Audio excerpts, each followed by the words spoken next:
अभी तक हम लोग political reason, socio religious reason, economic reason और ये सब रीजन अभी तक हम लोग देख लिए। अब मिलिट्री रीजन या फिर सिपाही रीजन भी देख लेते हैं। मिलिट्री सिपाही रीजन इसलिए इसको कह सकते हैं क्योंकि ज्यादातर सिपाही विद्रोह था ये। आज पूरा जैसे चैप्टर का नाम है 1857 का सिपाही विद्रोह, तो सिपाही लोग का क्या गुस्सा था, सिपाही का विद्रोह से मतलब सिपाही लोग का क्या मेजर होता है, उन लोग क्यों गुस्सा हो गया, क्योंकि उन लोग का भी एक बहुत बड़ा एक मास का कंट्रीब्यूशन था, उन लोग क्यों नाराज था। तो सबसे पहले अगर देखेंगे अवध सिपाही एग्री, अवध का सिपाही गुस्सा था क्योंकि अवध जो प्रोविंस था वहां से सबसे ज्यादा अवध जो प्रोविंस था वहां से सबसे ज्यादा सिपाही लोग का पार्टिसिपेशन था, क्योंकि उसको डलहौजी ने वाजिद अली शाह से बैड गवर्नेंस के थ्रू की एक अच्छा गवर्नेंस से नहीं चलाया जा रहा है, उसका एक बैड एडमिनिस्ट्रेशन के थ्रू अवध को अपने कब्जे में ले लिया था। तो इसके तहत अवध के जो बहुत बड़ा बास था, उस बहुत बड़ा एरिया था, तो वहाँ के लोग ज़्यादातर आके सिपाही बन गए थे या ब्रिटिश आर्मी में ज्वाइन किए थे। तो अवध का सिपाही गुस्सा था। 5:1 रेशियो में था, जैसे 5 इंडियन सिपाही पे 1 ब्रिटिश कमांडर। इससे यह था कि 5-5 सिपाही पे 1 कमांडर हुआ था। आगे जाके इसका इम्पैक्ट में देखेंगे कि ये 2:1 का रेशियो में था। एक ब्रिटिश कमांडर 5-5 इंडियन सिपाही पे ये रूल करता था, उन लोग का ऑफिसर हुआ करता था। और ज्यादातर सिपाही लोग उन लोग सिपाही तो था ही वहाँ का, वो लड़ता भी था, बाहर लेके जाता था, लेकिन उन लोग से अपना पर्सनल काम भी करवाता था, हाथ पाँव दबवाना, सेवा करवाना, खाना वाना बनवाना, झाड़ू पोछा सब कुछ करवाता था। ये सब चीज से वो लोग गुस्सा था, कह रहे कुछ भी है, हम लोग एक अच्छा कास्ट के ऊपर ब्राह्मण वगैरह सब कुछ था, राजपूत वगैरह सब कुछ, तो उन लोगों को कहीं ना कहीं अंदर में एक लगता था कि हम इतना बड़ा कास्ट है, क्योंकि आपको हम लोग का पता हो कि हिंदुस्तान में जातिवाद कास्ट का क्या महत्व है। तो इन लोग की वजह से कहीं ना कहीं गुस्सा था उन लोगों को, क्योंकि नौकर जैसा करके रखता था। तीसरा कारण ये था no salary, less salary, salary कम था। बाकी जो ब्रिटिश सिपाही थे उन लोग के कंपैरिजन में, उन लोग के बनस्पत में इंडियन सिपाही का सैलरी कम था। नो प्रमोशन, थोड़ा छोटा लिख दिए, प्रमोशन वगैरह भी वैसा नहीं मिलता था, बहुत दिन के बाद बहुत लेट से प्रमोशन वगैरह मिलता था। लेस सैलरी, नो प्रमोशन, फिर पेंशन वगैरह भी वैसा कुछ खास नहीं था। भत्ता इन लोग का नहीं था, भट्टा सिस्टम इन लोग का था ज्यादा, मतलब भाई जो एक्स्ट्रा भट्टा जो मिलता, जो ये फंड वगैरह जो प्रोविडेंट फंड टाइप का होता था, वो सब जैसे बाहर जाने में मिलता था। ये क्वेश्चन आता है भत्ता जो था, एक्चुअली भत्ता उसको कहते हैं, भत्ता कहाँ पर दिया था, तो ये सिंध प्रोविंस में, ज्यादातर सिंध प्रोविंस में ये भत्ता वाला सिस्टम था। सिंध, अफगानिस्तान, पंजाब वाला क्षेत्र में ये हुआ करता था।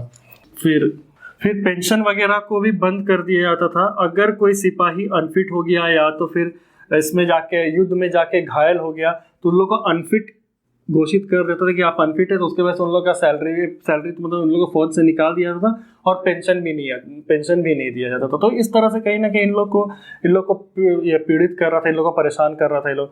फिर दूसरा ये था कि आउटसाइड भेज देता था, देश के बाहर भेज दिया। 1854-55 के दौरान बर्मा में इन लोग को युद्ध के लिए भेज दिया गया। और उस समय हम लोग के वहाँ एक मान्यता था, एक सोच था कि जो भी देश के बाहर जाएगा वो अशुद्ध हो जाएगा, वो अनटच्ड हो जाएगा, वो लोग अनटच्ड हो जाएगा। तो कहीं ना कहीं लोगों में ये बात थी, और इन लोगों को पता रहता था कि इन लोग में ऐसा चीज़ सोचता है, ऐसा वगैरह ये लोग सोचता है कि बाहर भेज देंगे तो अछूत हो जाएंगे, अनटच हो जाएंगे, भेजो बाहर लड़ने दो। लोग सब चीज़ जानता था, ब्रिटिश लोग पूरा स्टडी करके आया था इंडिया के बारे में। लोग क्या, क्योंकि जब शुरू में पढ़िएगा देखिएगा कि जब उन लोग एजुकेशन पॉलिसी हम लोग देखेंगे, वो लोग हर चीज़ पढ़ा, पूरा कुरान पढ़ा, भगवत गीता पढ़ा, रामायण पढ़ा, महाभारत पढ़ा, हर चीज़ पढ़ा, वो लोग समझा हर चीज़ को, और उसके बाद इस तरह से वो लोग परेशान करता था। इन लोग को खैर बाहर भेज दिया तो वो लोग अनटच माना जाता था। फिर no earrings, no sacred thread, फिर हम नो तिलक। सबसे पहले जैसे हम बताया कि इसके पहले भी सिपाही म्यूटनी या फिर सिपाही का विद्रोह कहाँ हुआ, तो 1806 में जो हुआ था विद्रोह, 1806 का विद्रोह का कारण यही था कि उन लोग को वेलोर जैसे साउथ इंडिया में बहुत धर्म से लोग जुड़ा हुआ, वो लोग बहुत ऑर्थोडॉक्स होते हैं, तो उन लोग को ईयर रिंग्स वगैरह जो था, उन लोग कान में बाली, तिलक वगैरह लगाता था, सेक्रेट थ्रेड, जनेऊ वगैरह पहनता था। ये सब बोला कि नहीं, अगर फौज में हो तो ये सब चीज़ को मना कर दिया गया था। तो ये सब चीज जब मना कर दिया तो 1806 में वेलोर में इसी बात पे विद्रोह था कि ये लोग का रिलीजन सेंटिमेंट से खेला जा रहा, तो ये सब चीज को मना कर, तो अभी भी ये लोग को ये सब चीज मना कर दिया। और लोग बहुत अपने धर्म से जुड़े हुए थे, जो ब्राह्मण्स वगैरह थे वो जनेऊ पहनते थे, तो उन लोग का वो सब जनेऊ पहनने से मना कर दिया, तिलक रखने से मना कर दिया। मुस्लिम लोग दाढ़ी रखते थे तो दाढ़ी रखने से, अभी भी जैसे फौज में देखिएगा कि डिसिप्लिन है, लोग क्लीन शेव, छोटा बाल वगैरह रखते हैं, वो फौज का अपना ही है।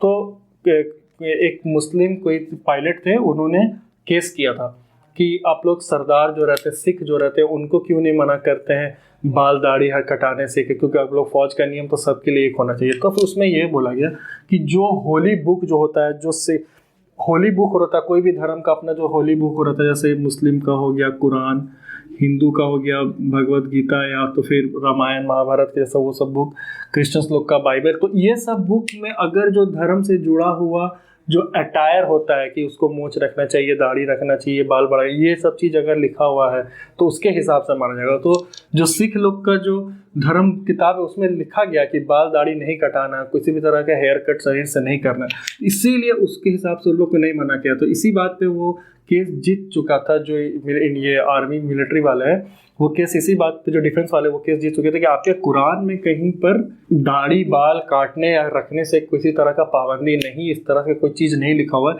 इसीलिए आपको काटना पड़ेगा। तो इस बात पे मैं अभी के कॉन्टेक्स्ट में एक एग्जांपल दे रहे हैं, तो ये सब चीज़ को लोग बंद करवा दिया था।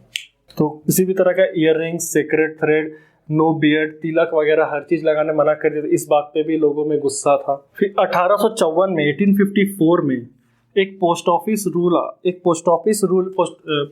रूल आ गया, ये कैनिंग लेकर के। इसमें क्या हुआ कि जैसे पता है आपको कि डलहौजी ये पोस्ट ऑफिस, टेलीग्राफ और रेलवे लाने के लिए वो बहुत मशहूर क्वेश्चन भी आता है कि कौन telegraph system, railway system India में पहली बार इंट्रोड्यूस किया, तो वो डलहौजी। तो डलहौजी के बाद जो गवर्नर जनरल थे वो लॉर्ड कैनिंग थे। तो इसमें क्या हुआ, बोला कि जो भी बाहर जाएगा, देश के बाहर जाएगा लड़ने के लिए, युद्ध के लिए, या फिर अपने जो प्रोविंस को जो छोड़ेगा, उसमें उन लोग को कोई भी अपने घर में चिट्ठी लिखेंगे तो उसको कुछ पैसा देना पड़ेगा। अगर कोई घर में अपने इंडियन, स्पेशली मतलब ये इंडियन सिपाही के लिए ही था कि कोई भी इंडियन सिपाही अगर घर में चिट्ठी लिखेंगे तो उनको कुछ पैसा फी देना पड़ेगा, तभी वो चिट्ठी जाएगा। तो इससे कहीं ना कहीं इन लोग में अंदर नाराजगी बिता रहे, भाई एक तो तुम हमको देश के बाहर भेज दिया, ना पैसा बढ़ाता, ना सैलरी बढ़ा रहा, ना प्रमोशन दे रहा, भत्ता उत्ता कुछ नहीं दे रहा, अगर हम अनफिट हो जा रहे हैं तो तुम ये कर दे रहा, तिलक विलक सब हटा दिया, हर चीज़ मान गया। अब हम अपना घर में चिट्ठी भी लिखे तो उसके लिए भी हमको पैसा देना पड़ेगा। तो ये सब चीज़ कहीं ना कहीं कारण बनता गया, लोगों में गुस्सा आता गया कि अरे जब हम इतना कुछ कर रहे, तो हम तुम लोग के अंदर गुलामी जैसा खट रहे, पर से तुम लोग कुछ भी नहीं कर रहे, तेरे पास इतना पैसा कमा रहा, तो कहीं ना कहीं ये सब एक कारण बनता गया। तो 1854 में क्वेश्चन आ जाता है कि ये पोस्ट ऑफिस अधिनियम कौन लेके आया था, तो पोस्ट ऑफिस रूल या फिर टेलीग्राफ रूल, तो ये टेलीग्राफ सिस्टम लेके आए थे डलहौजी। तो फिर से एक बार देख लेते हैं, अवध का सिपाही लोग गुस्सा थे क्योंकि अवध से सबसे ज़्यादा सिपाही था, सबसे ज़्यादा मास कंट्रीब्यूशन वहीं से था। 5:1 का रेशियो में इन लोग का ये था कि 5 इंडियन सिपाही पे 1 ब्रिटिश कमांडर हुआ करता था। यह आगे जाकर के 2:1 हो गया था जब 1857 का विद्रोह खत्म हुआ, ये इम्पैक्ट में देखेंगे।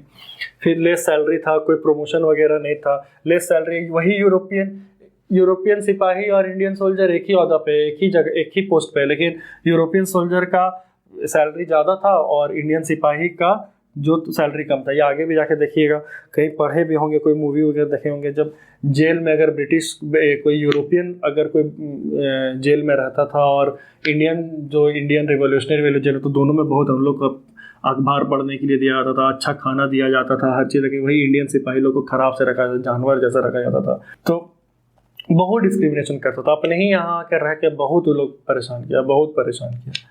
फिर भत्ता सिस्टम में देखिए, भत्ता कहाँ पर होता है, सिंध प्रोविंस में, अफगानिस्तान, पंजाब, ये सब एरिया जो है यहाँ पे भत्ता लागू होता है। ये सब यही भत्ता सिर्फ इसी जगह के लिए क्वेश्चन आता है कि भत्ता अप्लाई कहाँ पर होता है, तो ये सिंध प्रोविंस में हो जाएगा। पेंशन बंद कर दिया था कि जो अगर आप अनफिट, अगर आप घायल हो गए, अगर आप अनफिट हो तो आपका पेंशन बंद, आपको पेंशन नहीं मिलेगा।